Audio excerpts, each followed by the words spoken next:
Welcome to the Rim Break Rodeo. We hope this video helps. You start by choosing a proper blank, high-speed steel for general use or carbide if you need hardness. Measure and mark the cutting edge geometry rake, clearance angle, and desired nose radius, because accuracy now saves grinding later. Once marked, clamp the blank firmly in a machinist vise. Make sure there's a small finishing allowance of roughly 0.5 to 1 mm. As you do this, prepare abrasives and coolant nearby so you can move straight into shaping without delay. Now you grind the primary angles. You want steady, controlled passes on a dressed wheel to form the relief and rake. This determines chip flow and cutting forces. Make light passes, pause to cool the edge with coolant, and recheck angle with a protractor.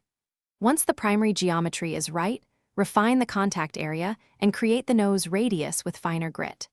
Then mount the tool in the lathe tool post and verify alignment so that the cutting edge sits on centerline. This avoids poor finishes or chatter. Finish the edge with fine stones to remove burrs and refine the nose radius. A couple of light strokes per side produces a keen edge without overheating. Once done, perform a conservative test cut at low speed while wearing PPE, watch chip shape and surface finish closely. If you see rubbing, chatter, or poor finish, stop and adjust back rake, increase clearance, or correct tool height to center.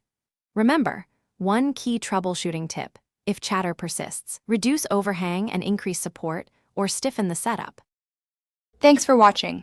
Consider subscribing if we helped you.